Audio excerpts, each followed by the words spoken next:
세상을 바꾸는 기업가 정신, 체인지 메이커의 여정을 떠날 준비 되셨나요? P-3 문제 이해하기의 5번째 선택 모듈 인터뷰 질문지 만들기 시작하겠습니다. 활동 목표 인터뷰를 기획하고 질문지를 만들 수 있다. 어떤 문제들은 관찰이나 설문조사만으로는 이해하기 힘든 경우도 있습니다. 이럴 때는 인터뷰를 진행해 보는 것은 어떨까요? 문제와 관련된 사람들과의 깊이 있는 대화는 공감에 이를 수 있는 가장 강력한 방법 중 하나입니다. 경기도 이천시 상점가에서 쓰레기통이 없어진 이야기를 들려드리고 시작하겠습니다. 보시는 곳은 이천시의 시내 중심가입니다. 보행자 도로를 양옆에 끼고 상점이 길게 이어져 있는데요. 낮이건 밤이건 유동인구가 많습니다. 상가가 많고 사람이 많으면 쓰레기도 많이 나올 법한데 쓰레기통이 보이지 않습니다.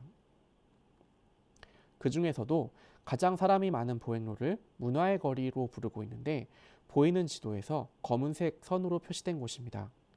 이 긴 거리에서 쓰레기통은 거의 찾아보기가 힘듭니다. 따로 쓰레기를 분리배출하는 곳이 없다 보니 상점에서는 가로수 같은 곳에 종량제 봉투를 모아두게 되고 거리를 지나는 시민들은 종량제 봉투 사이로 쓰레기를 집어넣거나 여의치 않을 땐 봉투 위에 쓰레기를 얹고 가기도 합니다. 사실 이 같은 경험은 모두 한두 번씩은 있을지도 모르겠습니다.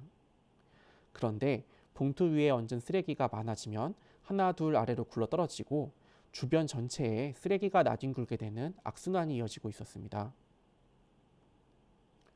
전봇대 옆에 쓰레기통이 설치되어 있네요. 상단에 담배 꽁초 버리는 곳에 이물질이나 종이 등을 쑤셔 넣어 점점 담배 꽁초를 버리기 힘들게 되고 있습니다. 하단에 작은 쓰레기를 버리는 구멍은 일회용 음료 컵으로 아예 막혀버렸네요. 이렇게 쓰레기통이 부족하여 불편하고 점점 거리가 지저분해지는 문제를 해결해야겠다고 생각한 고등학생 4명이 거리로 나섰습니다. 현장을 관찰하고 인터뷰를 진행하였습니다. 결과가 어떻게 되었을지는 잠시 후에 다시 말씀드릴게요.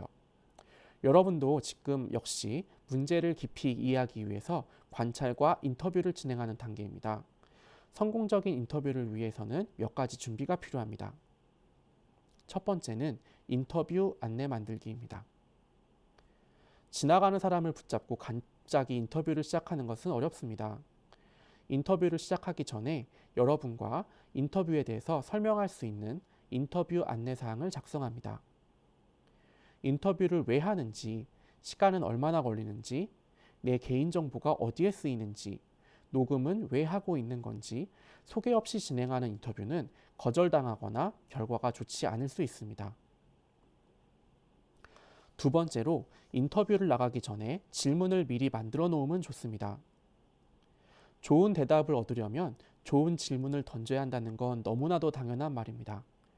하지만 거리에서 새로운 사람들을 만나며 즉흥적으로 좋은 질문이 나오기란 쉽지 않습니다.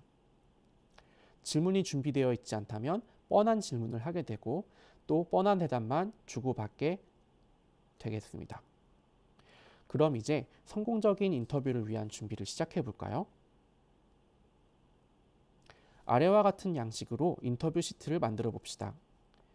인터뷰 사전 안내에는 인터뷰에 응해주셔서 감사하다는 인사와 인터뷰 목적을 설명합니다. 수집되는 개인정보에는 무엇이 있고 촬영은 어떤 용도로 사용되며 시간은 어느 정도 걸리는지 들어가면 좋습니다. 꼭 해야 할 질문에 무엇이 있을지 팀원들과 의견을 모아서 질문 리스트를 만들어 봅시다. 다음 페이지에는 앞선 사례를 기준으로 인터뷰 시트를 작성해 보았습니다. 어떻게 인터뷰 시트를 작성해야 할지 막막하다면 참고하여서 우리 팀의 인터뷰 시트를 완성해 봅시다. 준비가 되었다면 이제 밖으로 나가서 인터뷰를 시작해 볼까요? 화면에 보이는 것처럼 인터뷰 참가자에 대한 대강의 정보를 수집한 후 준비된 질문지를 가지고 인터뷰를 시작합니다. 이 인터뷰 사례는 상점가에서 공감 캠페인을 하던 도중에 유제품을 판매하고 계시던 직원분께서 관심을 갖고 자발적으로 오셔서 진행되었던 인터뷰입니다. 다음으로는 성공적인 인터뷰를 위한 4가지 팁을 전해드리도록 하겠습니다. 혼자 인터뷰를 하는 것보다 2, 3인이 한 조가 되어 역할을 나누는 것이 좋습니다. 혼자 모든 걸 하는 게 편할 수도 있겠지만 다음 장의 사진을 보시면 혼자 모든 걸 할 때와 역할을 나누어 진행할 때 어떤 차이가 나는지 아실 수 있습니다. 눈을 보며 들어주는 상대방과 눈앞에서 인터뷰를 메모하느라 바빠 보이는 상대방이 있습니다. 어떤 상황에서 좋은 분위기 속에서 더 많은 정보를 쉽게 이끌어낼 수 있을까요? 두 사진을 보면서 내가 인터뷰 참가자라면 어떤 느낌이 들지 함께 이야기해 봅시다.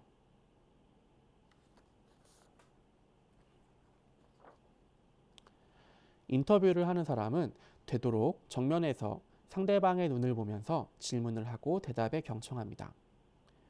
다른 팀원은 옆이나 약간 떨어진 곳에서 촬영을 하거나 인터뷰를 메모하면 좋을 것 같습니다.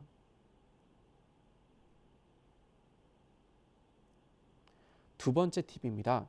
인터뷰 내용은 말한 내용을 가공하지 않고 말투까지 그대로 받아 적는 것이 좋습니다. 인터뷰 결과를 읽는 사람이 더 이해하기 쉽도록 보충 설명을 하거나 요약을 하게 되면 상대방이 아닌 내 주관적인 의견이 들어갈 수 있기 때문입니다. 상대방이 거리에서는 주로 이어폰을 꽂고 음악을 들으며 걸어갑니다 라고 이야기한 것을 거리의 소음이 시끄러운지 거리에서 주로 이어폰을 꽂고 걷는다 라고 가공하는 것은 인터뷰 결과를 왜곡시킬 수 있습니다. 인터뷰를 가공하지 않고 촬영한 것이나 녹음한 것을 들으며 전사를 하다 보면 때로는 화자의 감정이 느껴지기도 하고 버릇, 태도, 가치관 등까지도 엿볼 수 있게 됩니다. 세 번째, 인터뷰는 해결하려는 문제가 벌어지고 있는 곳에서 하는 것이 좋습니다. 특정한 장소에서 불편함을 느끼다가도 그 장소를 벗어나면 잊게 되는 경우가 많습니다.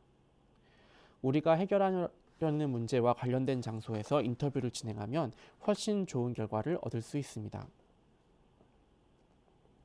반대로 학생들이 가장 많이 인터뷰를 하는 곳은 학교 교실인데요.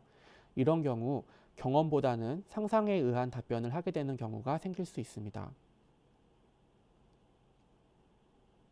내가 문제 상황을 겪고 있는 당사자가 아니라면 어떤 문제들이 일어나고 있는지 자세하게 알지 못할 수 있습니다. 질문에 대해 구체적인 행동으로 시범을 요청하거나 구체적인 사례를 들어달라고 요청하는 것도 좋은 방법입니다. 인터뷰가 끝나면 팀원들과 인터뷰를 분석해 봅시다. 인터뷰가 끝난 후 가까운 곳에 자리를 잡고 팀원들과 인터뷰한 내용을 들어보거나 정리하면서 바로 분석해 보는 것이 좋습니다. 인터뷰를 통해 느낀 점이나 알게 된 것, 현장에서 받을 수 있었던 감정이나 영감이 오래 지속되기 힘들기 때문입니다. 인터뷰 참가자가 공통적으로 내놓았던 의견이나 의미 있었던 답변들을 적어봅니다. 그리고 인터뷰를 통해 새로 알게 된 것을 정리합니다. 앞선 사례의 학생들이 인터뷰를 한 후 알게 된 것들을 참고사항으로 정리해 보았습니다. 학생들은 인터뷰를 통해서 보행자의 입장뿐 아니라 문제와 관련된 여러 사람들의 입장을 함께 알 수 있게 되었고 그들의 생각에 공감을 할 수 있었습니다. 또 직접 보고 듣고 사람들을 만나며 해결하려고 하는 문제에 대해 깊이 이해를 할 수 있게 되었습니다. 지자체와 시민, 상점, 미화원 등을 만나 인터뷰를 진행하여 알게 된 것들을 자체적으로 분류하고 정리하였고요. 카드뉴스로 스토리텔링을 하여서 사람들이 이 문제에 대해서 쉽게 이해하고 공감할 수 있도록 만들어 보기도 했습니다. 무엇보다 인터뷰를 통해서 쓰레기통이 왜 설치되었다가 왜 없어졌었는지 알 수 있게 되었고 문제가 발생하게 된 근본적인 원인을 찾을 수 있었습니다. 이것으로 P-3 문제 이해하기의 5번째 선택 모듈 인터뷰 질문지 만들기를 마치겠습니다. 수고하셨습니다.